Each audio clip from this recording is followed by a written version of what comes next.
this is Confusional Arousals.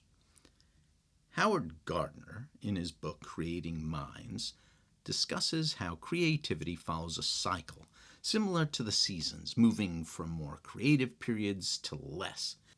You may have heard of Howard Gardner before, especially if you were in the educational field. He developed the theory of multiple intelligences. The theory of multiple intelligences proposes that intelligence is not a single entity, but rather a collection of distinct abilities or intelligences. Einstein said, "Everyone is a genius, but if you judge a fish by its ability to climb a tree, it will live its whole life believing that it is stupid." On further investigation, it seems like he didn't say that. But none of the articles I read tells me who did say it.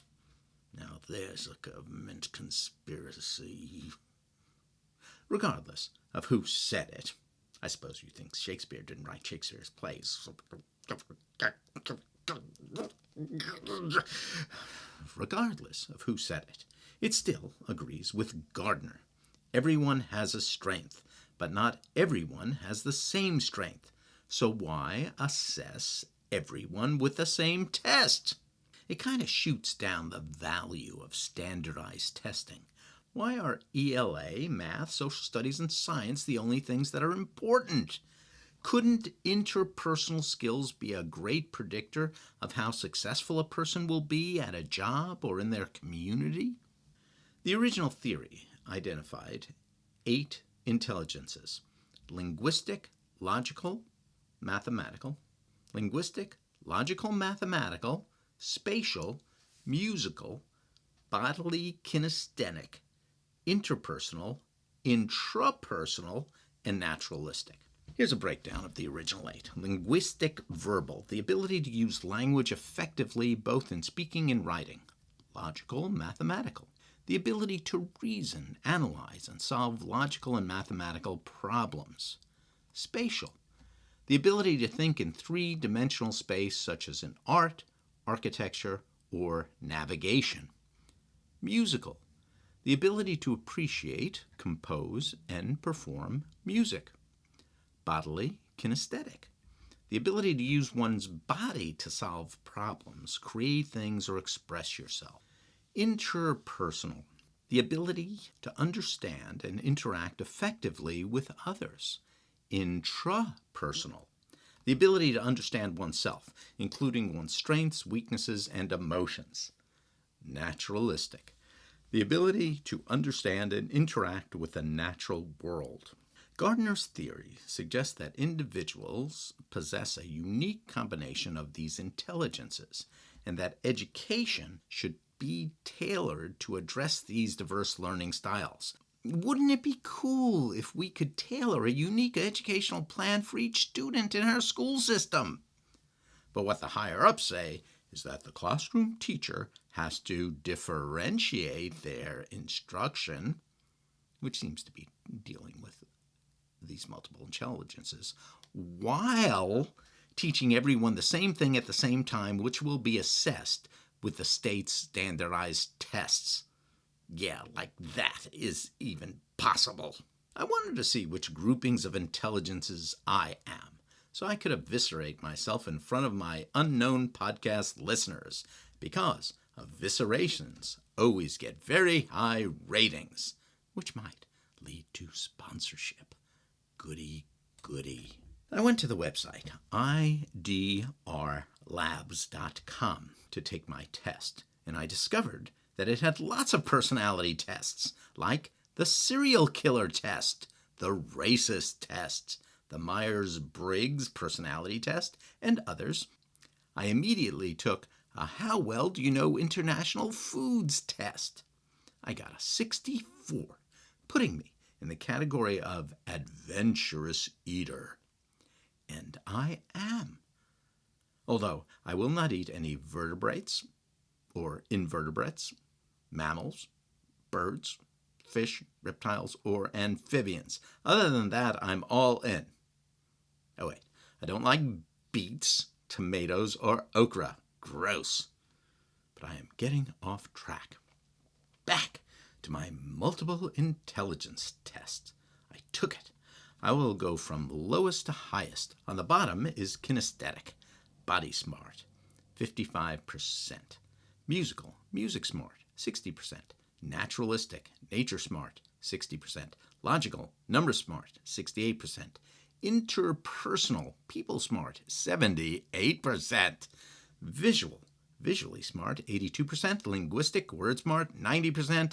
And intrapersonal, myself smart, 100%. So let's look at my top 4 because I'm really not interested in the other stuff. I scored a 78 in my interpersonal skills, which is weird because I dislike much more than 78% of the people that I meet. Math, right? Visual smarts tops off at 82%. I accept that because even though I'm a theater teacher, I incorporate a lot of art in my classes. This is also helpful because I am a designer as well, which involves a lot of visual work. Now, we come to my 2 highest scores. At 90%, I am linguistically smart, which might explain why, in one of my earliest episodes, I spent 10 minutes elucidating the multiple derivations of the word confuse. Ugh, you people are such masochists. And my number 1 intelligent, drum roll please.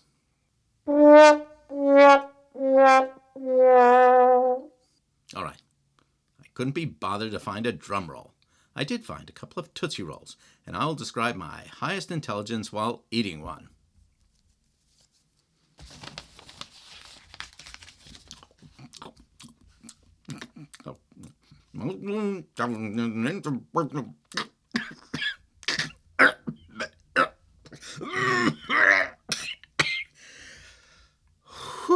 That was a close one.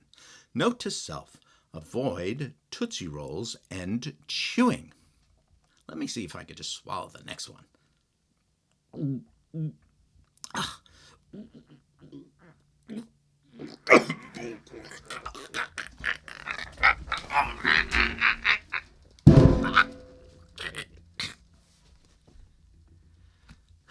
That was another close one. I have to get my chair back. Note to self, avoid Tootsie Rolls at all costs.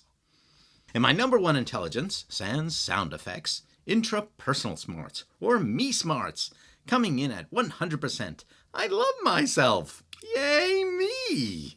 This will come as no surprise to anyone who knows me. This type of intelligence is often demonstrated by psychologists, writers, theorists, philosophers, scientists, and spiritual leaders. Say, I might actually be a prophet. Everything is starting to make so much sense. This also means bad news to some of my listeners who secretly hope that I will get bored with this podcast and give up this exercise in narcissism. But I say, I can never get tired of talking about me because I'm talking about me. Wonderful, glorious me. Me, me, me, me, me. Me, me, me, me, me, me. Me, me, me, me, me. Me, me, me. I can never get tired of talking about me because I'm talking about me. Wonderful, glorious me.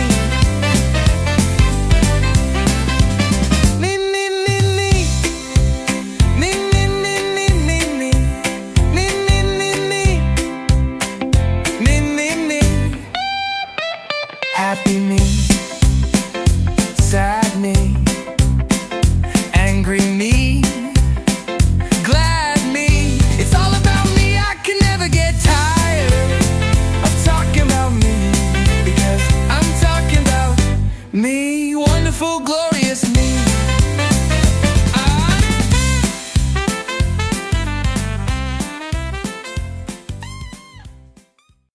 But what I really wanted to talk to you about today was, yes, about me, but a specific aspect of me, my creative genius. In case you have forgotten, Let me start all over again. Howard Gardner, in his book Creating Minds, discusses how creativity, and he argues his point by giving historical examples from universally accepted geniuses, follows a cycle similar to the seasons, moving from more creative periods to less before heading back again. I wanted to follow that for my life. Gardner, in his book, if I remember correctly, and there is no guarantee of that, says every 10 years or so we experience periods of intense creativity. I am sure that there is some wiggle room here. Your cycles might be 8 or 12 years. Who knows? I will go with the 10 years and see what happens. So, I was born in the late 1950s. I think in a person's first years of life, they are absorbing so much information so that we have to start looking around when the person is 10 for the first period of creative intensity. So, 1968, 1969. Were years of social and political rest in America. I was just a kid, but my views of social justice were forming. The Vietnam War dominated the national conversation with the ongoing protests against the war. The assassination of Dr. Martin Luther King Jr. and Robert F. Kennedy in 1968 further fueled social unrest and political polarization. These events, combined with other factors such as the civil rights movement and the rise of the counterculture, marked these years as a turning point in American history. In 1968, we also had Apollo 8, which became the first manned spacecraft to orbit the moon. In 1969, Apollo 11 landed on the moon. Or did they? For the first time, humans walked on the moon. Or did they? An event that captured the world's attention and united the nation. Finally, the Stonewall riots in New York City marked a turning point in the fight for LGBTQ+ rights. So at 10, I became intensely aware that the world was not a pretty place. My parents gave me a camera for my birthday, and I did not take pictures of my friends or food I would soon be consuming or selfies. I took pictures of garbage and pollution that were destroying our planet, and I have remained a pinko tree hugger to this day. Let's jump 10 years later. In 1978, 1979, I studied theater in England. It was the first time I think that any one of my siblings went to Europe. It was the first time I was on a commercial airplane. That year totally blew my mind.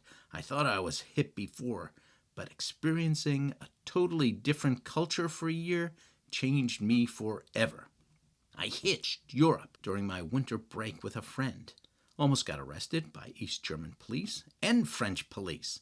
And I stood up to the dean of the school when I felt the exchange students weren't being given big enough parts. Let's set the scene, shall we? In England, there were nationwide standardized tests in their theater schools. I sat down at my table for the 3-hour test. You can imagine this big old room like in Harry Potter where 100 students are taking this very important exam. After all, the school's reputation hung in the balance. I was sitting in the front of the room. Kiss up. It was a history test about Shakespeare or somebody. I opened up my blue writing booklet and wrote this quote from the Rubaiyat of Omar Khayyam. Indeed, the idols I have loved so long have done my credit in men's eyes much wrong, have drowned my honor in a shallow cup, and sold my reputation for a song. I put down my pen, handed in my booklet, and left. Every one of those students taking the test looked up as I walked by and wondered what the blankety blank just happened. The next day, I was called into the dean's office. He asked me what that meant. The dean of the school probably never even heard of the Rubaiyat. I said I was disillusioned by the fact that I traveled 7,000 miles to study at his school and all I was offered was bit parts. He said I was wrong. I said I wasn't. He asked me how he could prove to me I was mistaken. I said that there was another round of casting the next day, and if the 4 international students got better parts, I would take their test. I knew There was someone in some basement in London reading all of these tests, and it would be very embarrassing for the dean to have to explain this to them. Anyway, the next day the cast lists were put up, and every one of us foreigners got major parts. 10 years later, 1988, 1989, I got married and then left New York and started grad school at the University of Florida after spending almost 10 years as a working or non-working actor in New York. I continued to speak truth to power whenever I came across injustice. I formed a street improv theater group that performed skits on social issues on the campus and in neighboring small rural Floridian towns. One of my more memorable characters I created was Captain Condom. We'll just leave it there. 1988, 1999. Found out that my liver was failing. Went to the Optimum Health Institute in San Diego. After being cleaned out, both front and aft, my liver function stabilized. I became a vegan, and I realized that we don't have much time on this planet, and I better do something with it. I directed Comrade Meyerhold at Coker College, which was a bizarre piece incorporating Vasilijus Meyerhold's biomechanics and audience involvement, which meant I killed a few of them off.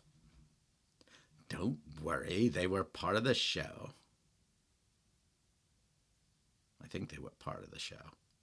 Regardless, people were paid off and lawsuits vanished. It was my first real venture into weird theater. I also started Puck's Theater, which was created to bring programs in the arts to at-risk kids. It received national attention, and I was a finalist in the Volvo for Life Awards twice, which at the time was the largest search for local heroes in the country. 10 years later, 2009, 2010, my wife, my kids, and I moved to Maine in 2007. By this time, my marriage had fallen apart. I came back to South Carolina alone, a broken man, trying to pick up the pieces of my shattered life. I started teaching theater in the middle school, where I am still working.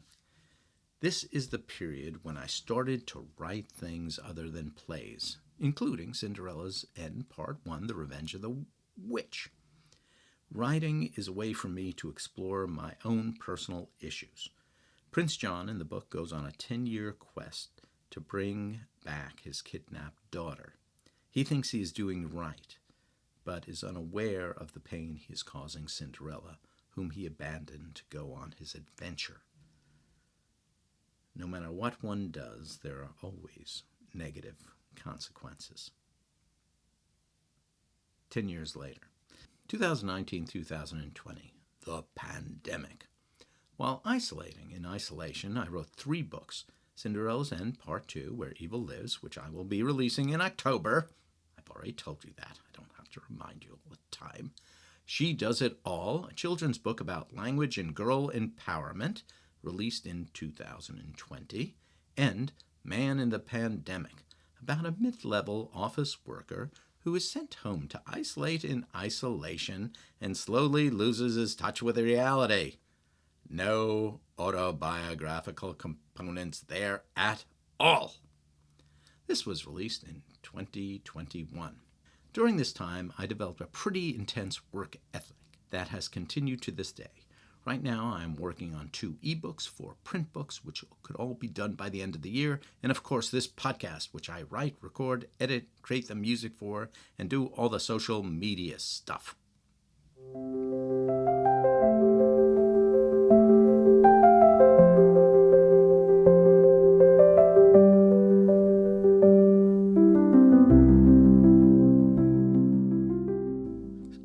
So here's the thing. Gardner talked about these life cycles for these geniuses. I don't consider myself close to their category or a genius at all, but I have noticed that there have been times in my life when I was more willing to take a chance, to do something that was really scary, not knowing where I would land. I had to give up what I had, what I was comfortable with, to do something bigger. That leap of faith supercharged my creativity. But even if I didn't become more creative, it opened my eyes to the possibilities. And all those leaps of faith were preceded by times of boredom, anger, or fear.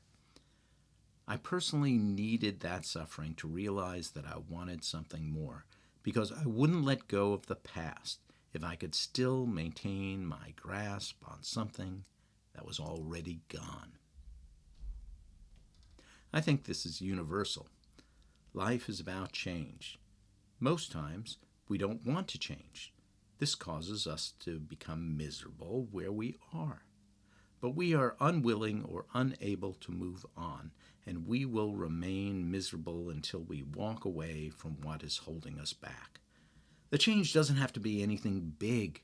Giving up meat for a couple of meals a week will shake things up. Taking up a new hobby, going to Europe or New Jersey for that matter. It doesn't matter as long as you are in charge of the change. That part is important, for you to take control, for you to think that you are worth it, because only you can find out what you're looking for. I am A.F. Winter, and this has been Confusional Arousals.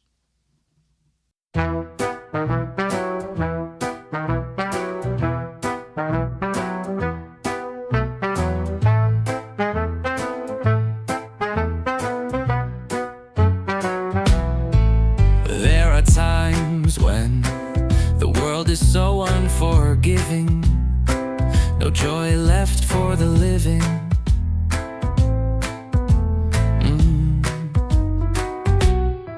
There are times when we hold tight to what has been, when the gold has left us with the tin,